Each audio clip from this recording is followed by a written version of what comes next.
Shalom, shalom. We're back with another video. Before I get started, I'd like to give all praise, honor, and glory to Yahweh, Bahashem, Yahweh Shai, Bahashem, Rakah HaKodash, to the elder apostles, elder bishop of Great Millstone, who rule well, who I learn from daily. I like to get double honor. Shalom to the 144,000, to the 1/3, to the hopeful elect. Shalom. We're here with a video I'm going to call Second Holocaust. Second Holocaust, I thought no one should make him afraid. Alright, we're going to start off with this article that says, Israeli Foreign Minister arms embargo will lead to a second Holocaust. Israeli Foreign Minister Gideon Sa'ar warned on Tuesday that the foreign arms embargo against Israel amid a multi-front war would lead to another Holocaust. His stark comments came during the International Conference on Anti-Semitism in Jerusalem and followed threats from several European leaders to impose sanctions, including an arms embargo over Israel's ongoing military campaign against Hamas in Gaza.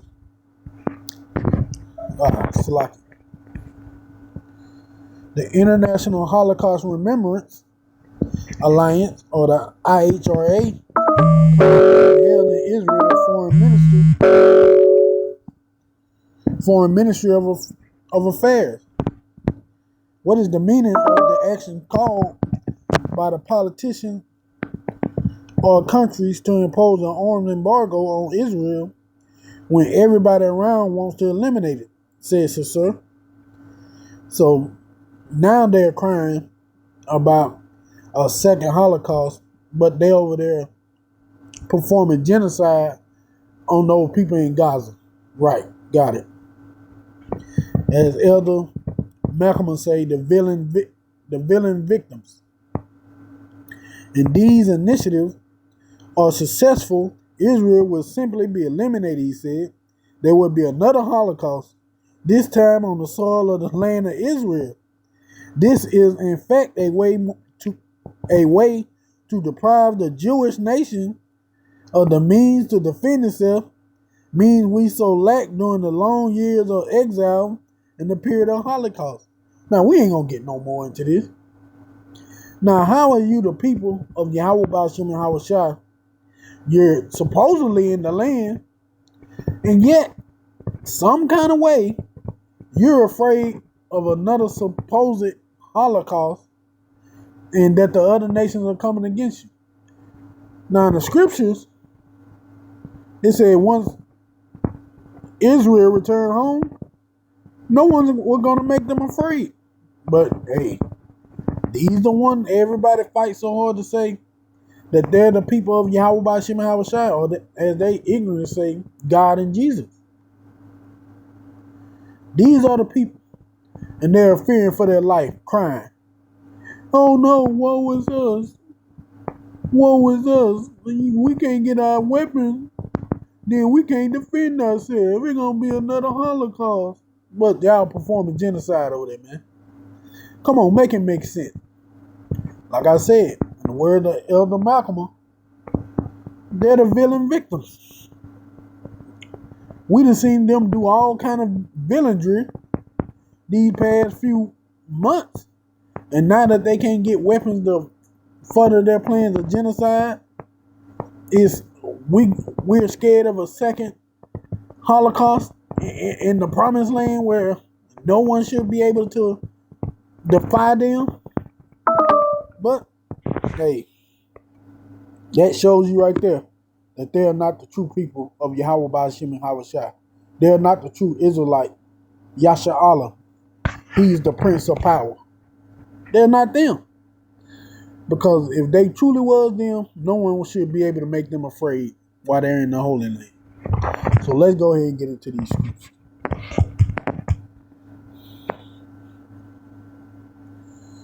All right, we're going to start here first. Jeremiah 30 and 10.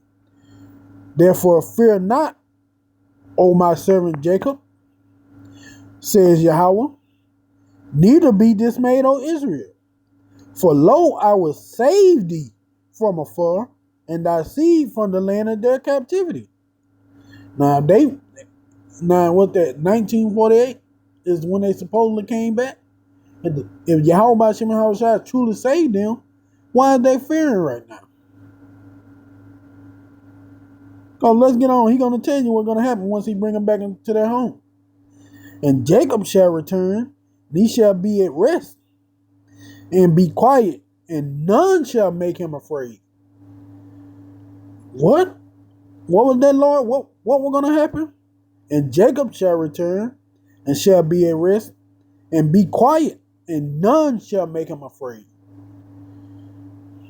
The Lord said nobody was going to make Jacob afraid once he sent them back to their homeland. So why are these people so afraid of a second Holocaust? Matter of fact, why are they even having wars and things? You shouldn't be afraid. Because we just read here in Jeremiah 30 and 10 that Yahweh B'Shem Yahushua says he's going to make sure that the children of Israel was not going to be afraid once he brings them back home. So why are they afraid? Why is there so much fear of this second Holocaust when they're in the homeland and Yahweh B'Shem Yahushua said they weren't going to be there?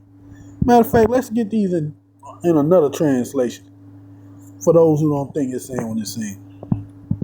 The AMP, one of my favorites. Let's start there. Fear not, O Jacob, my servant, says Yahweh. Neither be dismayed or downcast, O Israel.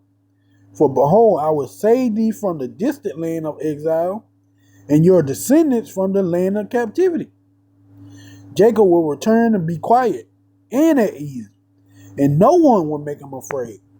Why are they still afraid, man? Huh?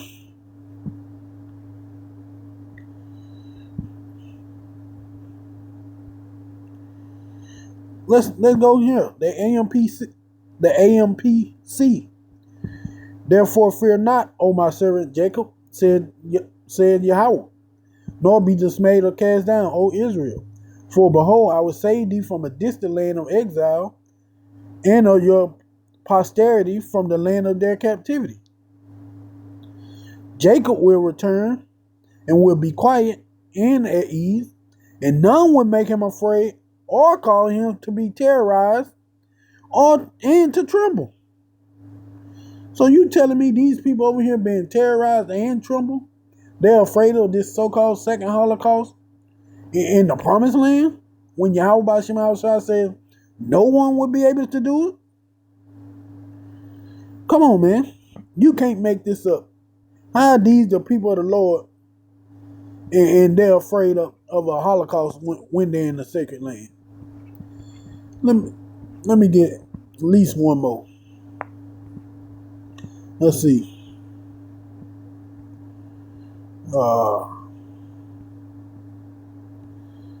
Let's see. All right. We're going to get this one in God's word. That's another one of my favorites. Don't be afraid, my servant Jacob, declares Yahweh B'Shem Yahushua. Don't be terrified, Israel. I'm going to rescue you from your faraway place. I'm going to rescue your descendants from where they were captives. The descendants, that's who they say they are. They say they're the descendant of the Israelites, well, they just say they the Jews, the descendant of Judah only, because for some reason the other tribes just not there. The descendants of Jacob will again have peace and security, and no one will frighten them. You telling me they supposed to be in a land with peace and security? There's no peace over there. They're at war with Gaza. There's no security. They got enemies around about them. That's what he just said in the article. And they're being made frightened because they feel like if they can't get the war, the weapons to finish their genocide, then a second Holocaust is going to happen to them. How is this going on in the promised land, man? We just read Yahweh B'Shem Yahushua said that wouldn't happen when he bring them home. Matter of fact, let's go to here. Ezekiel 34 says it again. And they shall no more be prey to the heathen, neither shall the beasts of the land devour them, but they shall dwell safely, and none shall make them afraid. So why are you afraid? You so-called small hat, you ish people, why are you afraid in the Holy Land of another Holocaust when Yahweh Shem Shah said no one would make you afraid? Matter of fact, let's go into that word afraid, because I don't know if people have a proper understanding of what Yahweh Shem Shah is saying. These are prophecies now. And now if it was fulfilled in 1948, these people should not be afraid right now. They should not be going through no wars. They should not be worrying about a second Holocaust, as they said. None of those things should be going on right now. They should be at peace and resting. Slaki. That was Ezekiel what? 34. But they're not at rest. They're being tormented right now. And they're afraid because the world has seen what type of evil they truly are. Now they're thinking retaliation is coming.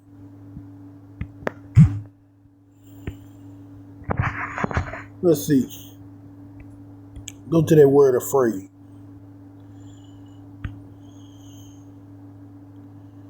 Karad.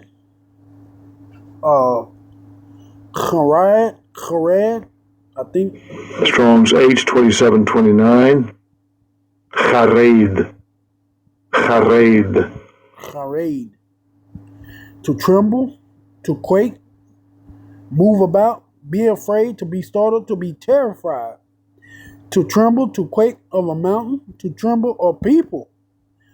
To be anxiously careful, to go or come trembling with prep. To cause to tremble, to be driven in terror, rout and army. Yeah, they drive in terror right now.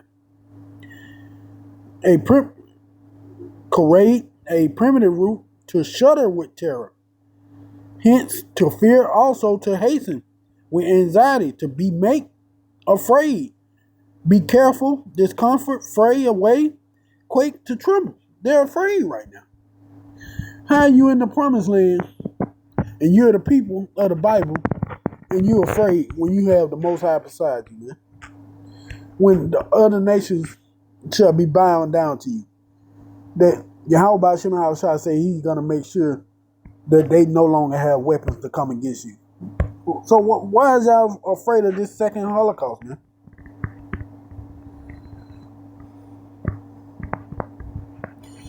Let's see, let's go here. Zechariah 14. No, not this one. Slocking. This one I wanted. There's Isaiah 2, starting at verse 1. And the word that Isaiah son of Amoz saw concerning Judah and Jerusalem. And it shall come to pass in the last days that the mountain of the Lord shall be established in the top of the mountain, and shall be exalted above the hill, and all nations shall flow into it.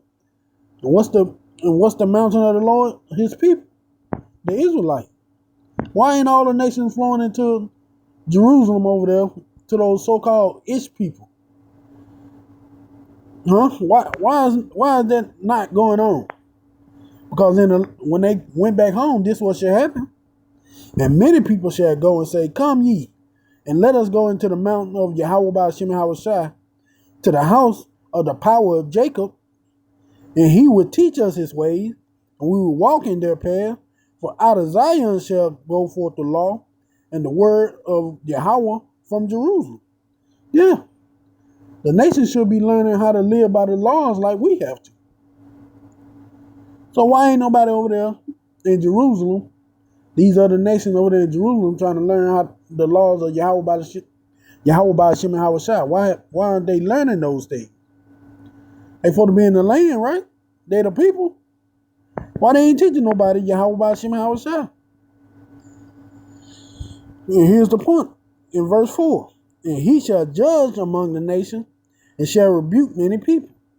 And they shall beat their swords into plowshares, and their spears into pruning hooks. Nation shall not lift up sword against nation, neither shall they learn war anymore. So if the nation wasn't supposed to learn war anymore once Israel went home in 1948, why are we on the brink of World War III? Why are they worrying about another Holocaust?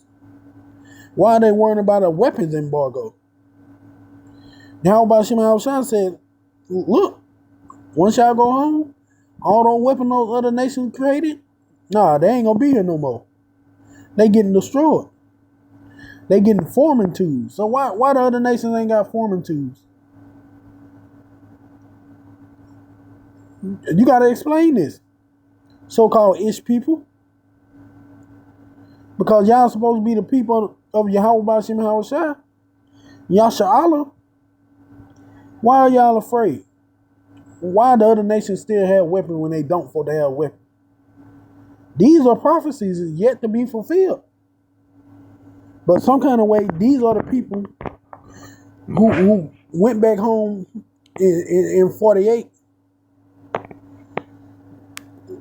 and got the land back, and now they're warring with people and fighting over it, and they're afraid of a second Holocaust against them. That shows you, man, these people are liars. They're flat out liars, man. Matter of fact, now we're going to go to Zechariah 14, 17 through 19. And it shall be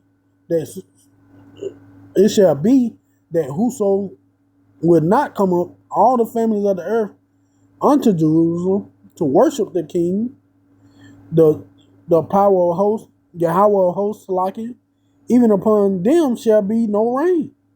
And if the family of Egypt go not up and come not, they have no rain. There shall be plagues wherewith Yahweh will smite the heathen that come not up to keep the Feast of Tabernacles. This shall be the punishment of Egypt and the punishment of all nations that don't come up and keep the Feast of Tabernacles. Now see, when the real Israelites are in the kingdom, if none of the other nations come up and keep the Feast of Tabernacle, if they don't come and do the things we say, hey, we're going to have power not to get them rain. And without rain, crops won't grow. There won't be no drinking water. It would basically turn the land into a wasteland. That's the kind of power they supposed to have, but obviously they don't have that kind of power. Why don't they have that kind of power being in the homeland where there's supposed to be no wars and they supposed to be at rest and quiet, and they supposed to have these spiritual powers that can take away rain from other countries to ruin farmland and food and all this other stuff, man. You worrying about a second Holocaust, but y'all supposed to be the people. But we reading here that Yahweh Bashim Hawashah has it to where there wasn't supposed to be any more weapons. And any nation that wouldn't listen to you, you can use your spiritual powers on them to keep rain from raining on their crops, from raining in their cities, from bringing them fresh water. But y'all don't have that kind of spiritual power. Y'all are not at rest, and y'all at war with damn near every nation now. This shows you that they can't be the people of Yahweh Bashim Hawashah, because they wouldn't be worrying about a second Holocaust while they're in the Holy Land. They wouldn't be worrying about arms embargo, crying that if you do this, we're afraid now. I mean, Yahweh Bashim Hawashah can't lie. If he said they were going to be at rest and at peace, hey, that's what we're going to happen. But these people are not at rest or at peace.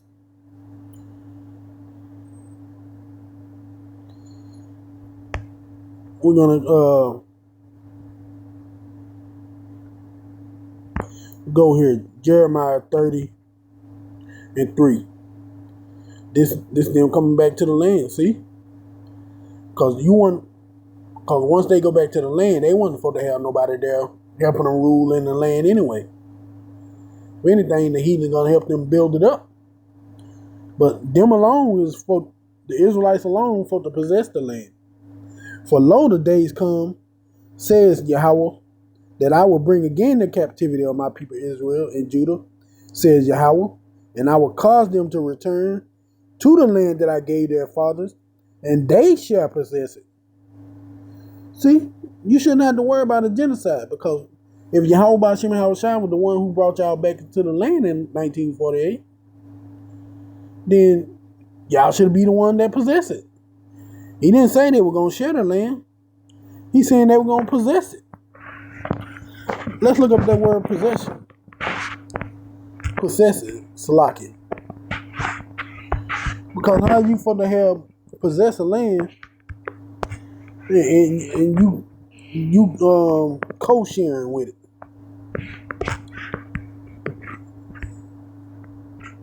You got somebody else that you trying to commit genocide against to kick them, the finally kick them out.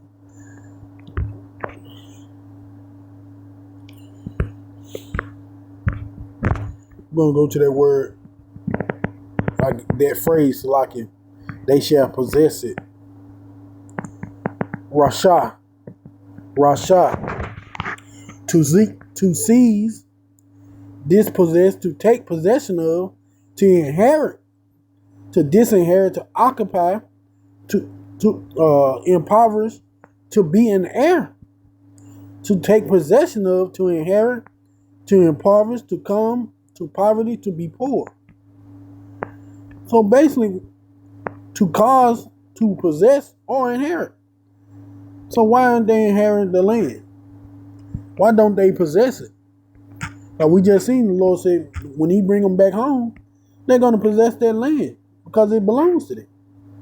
That's the land he gave into our fathers, which passed down to us, the true Israelite. Let's see what happens once we do come into our land. This right here is going to let you know for sure that the heathens around about is not going to make us afraid. They're not going to have us worrying about going back into slavery or anything like that. We're going to end it out here in Isaiah 14:1-2. For Yahweh will have mercy on Jacob and will yet choose Israel. And he will set them in their own land. What? You don't mean the America and Britain for to set them in their own land? And he will set them in their own land. And who's that he? Yahweh Ba'ashem Yahushua. And the strangers shall join with them, and they shall cleave unto the house of Jacob. And that's the Israelite foreigners.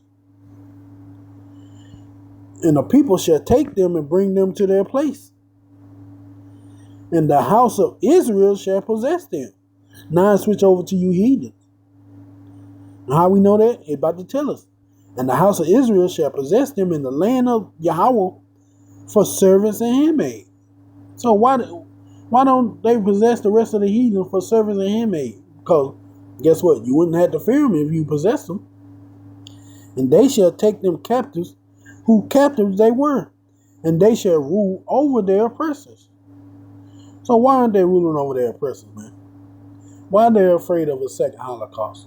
Why do they need weapons, man-made weapons, to fight and kill other people when they supposed to have Yahweh Ba'ashem Yahushua there with them? Somebody needs to answer that. You're supposed to have Yahweh, while Yahushua, King David, the 144,000, and the rest of the Israelites together with superpowers. Who is really going to make us afraid? But them people have none of that. That shows you they're not true people. That's why they're worrying about a second Holocaust. But don't worry. Your fears will definitely be justified through the spirit and power of Yahweh Ba'ashem Yahushua when he bring those nuclear missiles to wipe your asses out. But that's all I had on this one. Hope this lesson was edifying. I want to give all praise, honor, and glory to Yahweh Ba'ashem Yahushua. Shalom.